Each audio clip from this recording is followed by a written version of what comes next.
Okay. 100 plus 20 into -5 ആണ് കിടക്കുന്നത്. ഇത് ചെയ്യാൻ നിങ്ങൾക്ക് എളുപ്പമാണ്. നോക്കിക്കോ, ഗുണിച്ച് നോക്കേണ്ട ആവശ്യമൊന്നും വരുന്നില്ല. 2 ഇൻറ്റു 5 അങ്ങ് നോക്കുക. 2 ഇൻറ്റു 5 എത്രയാ? 10. 10ൻ്റെ കൂടെ ആ സീറോയും കൂടെ ഇടുക, 100. അപ്പം 100 പ്ലസ് ഇവിടെ ഒരു മൈനസ് ഉണ്ടല്ലോ, ബ്രാക്കറ്റിൻ്റെ അകത്ത് തന്നെ മൈനസ് ഇട്ടോ. മൈനസ് നിങ്ങൾക്ക് 20 ഇൻറ്റു 5 ചെയ്തപ്പോൾ നിങ്ങൾക്ക് എന്താ കിട്ടിയത്? 100. കണ്ടോ? പ്ലസും മൈനസും വന്നു. ഞങ്ങൾ എന്തോ ചെയ്യണം സാറേ? പ്ലസും മൈനസും വന്നു കഴിഞ്ഞാൽ നിങ്ങൾ മനസ്സിലാക്കേണ്ടത്, പ്ലസും മൈനസും വന്നു കഴിഞ്ഞാലുള്ള കേസ് ഞാൻ പറഞ്ഞുതരാം. ഇവിടോട്ട് നോക്കിക്കോണം. പ്ലസ് ഇൻറ്റു മൈനസ് വന്നു കഴിഞ്ഞാൽ മൈനസ് ആയിരിക്കും. മൈനസ് ചെയ്യണം നിങ്ങൾ. അതുപോലെ മൈനസ് ഇൻറ്റു പ്ലസ് വന്നു കഴിഞ്ഞാൽ നിങ്ങൾ എന്ത് ചെയ്യണം?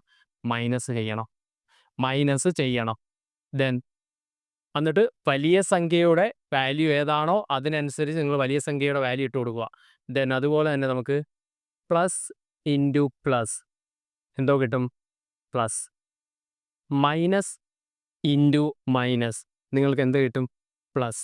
ഇത്രയും കാര്യങ്ങളൊന്ന് നോട്ട് ഡൗൺ ചെയ്ത് വെക്കുക. കുട്ടികൾ കൃത്യമായിട്ട് മനസ്സിലാക്കണം. പ്ലസും മൈനസും കൂടെ വന്നു കഴിഞ്ഞാൽ കുറയ്ക്കുക. പ്ലസും മൈനസും കൂടെ വന്നു കഴിഞ്ഞാൽ എന്ത് ചെയ്യണം? കുറച്ചേക്കണം. ദാ എന്നിട്ട് വലുതിൻ്റെ ചിഹ്നം ഇവിടെ വലുതൊന്നുമില്ല, രണ്ടും ഒരേ വാല്യൂ തന്നെയാണ്. അപ്പം പ്ലസും മൈനസും കൂടെ വന്നു കഴിഞ്ഞാൽ എന്താ? 100 മൈനസ് 100 നിങ്ങൾക്ക് കിട്ടും 0. കിട്ടിയോ? 0 ആണ് നിങ്ങളുടെ T21.